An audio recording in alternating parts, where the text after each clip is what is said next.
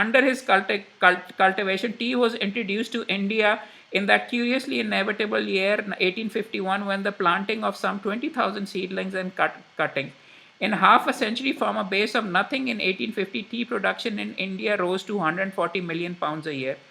As for the East India Company, however, its period of glory came to an abrupt and unhappy conclusion.